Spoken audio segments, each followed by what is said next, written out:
we're about to see how the draft is going to play out. And there's been so much focus on these top 3 picks. Yep.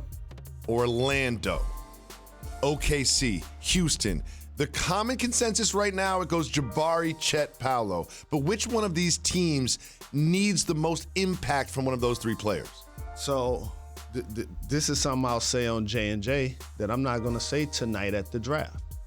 I love getting the exclusive. Because tonight at the draft is a celebration of, what these players and their families accomplished, and the projections and the attitude and the feelings should all be positive.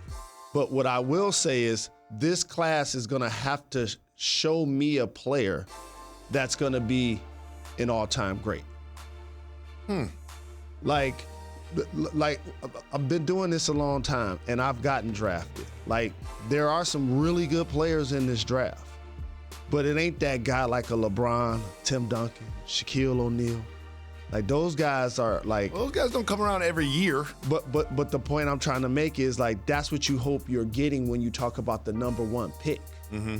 If you're gonna, like, see the number 1 pick ain't the 20th pick. Let me teach everybody the difference. The guy that get picked first, he's supposed to be a perennial All-NBA performer and a future Hall of Famer. Yep. That's what you want from the number 1 pick. And while I see great attributes from each of the top 3 guys that we talking about, let's talk about Paolo for a second. Big, strong, rugged, charismatic, comes from a good program, has a good attitude, has all of the skills, can dribble, pass, and shoot. He needs to work on his 3-point range, but that's something in today's game he's going to need to have in his arsenal. He's going to need to be able to shoot with range in the league. Mm-hmm. That's something he's going to have to work on. He's not the Zion type athlete to the paint.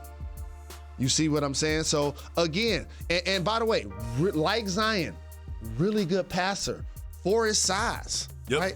But they ain't cut down the nets this year. No. And they got 4 guys that's going in the first round. So that's still some work to do. Let's go to Chet.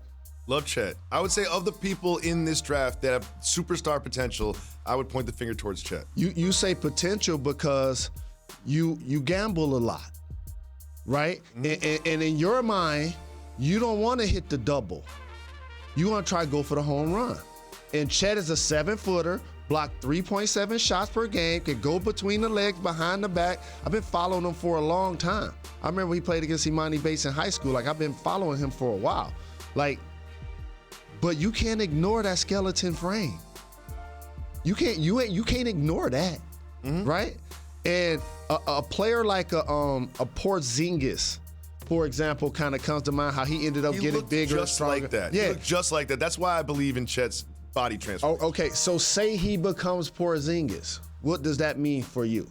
So there's a difference. Porzingis, you look at someone like Porzingis, like he can shoot threes and he can block shots. Chet does so much more. He can ball handle. He can get in the lane. He can spin. He can finish. He can hit in 3 phases, not just Porzingis who can shoot or maybe get a rebound and put back. I agree. And so, by the way, how I'm speaking now is really what gets said in these GM offices. Is really what imagine a coach of the Golden State Warriors walks into the locker room when they lose and curses the Splash Brothers. Trade them. You know what I'm saying? Like, that's what coaches and basketball evaluators do.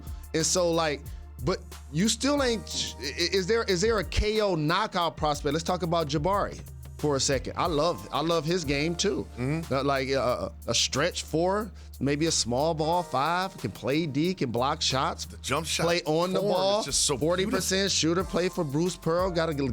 I like his toughness. I like that he's gonna like all of these guys.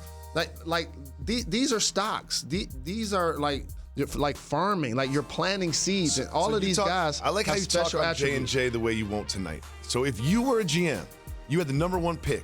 Who would you select with the first pick? I'm playing it safe. If I'm Orlando, because they need an anchor player. Like Wagner played well for him last year, my guy out of Michigan, and I think Jalen Suggs is going to continue to grow and have a real big potential. And so the other big fella that shot threes, Mo Bamba makes threes, and then the other young fella who sat out in the bubble. I like the young fella. What's his name? Out of Florida State. Jonathan Isaac. So to me, you got Mo Bamba, Jonathan Isaac. You got Cole Anthony, who's shown to be a bucket. Wagner, Suggs. And so, like. No All-Stars. Correct. Say that again with your chest. No All-Stars. And so, if I'm going to draft number 1, I hope it's going to be Shaq. I pray it can be Dwight Howard. You know what I'm saying? If I'm Orlando. But since you're not getting that tonight, which is my point, you're going to get a really good player. You're going to get perennial all-stars in those 3 guys if they develop. Like, it can happen. But you got to draft a guy that's going to win Rookie of the Year. And that's Paolo. Yeah, I agree. I ultimately think that Chet will have the best career and Paolo will be the Rookie of the Year. It all goes down tonight. Thanks for watching ESPN on YouTube. For live streaming, sports, and premium content, subscribe to ESPN+.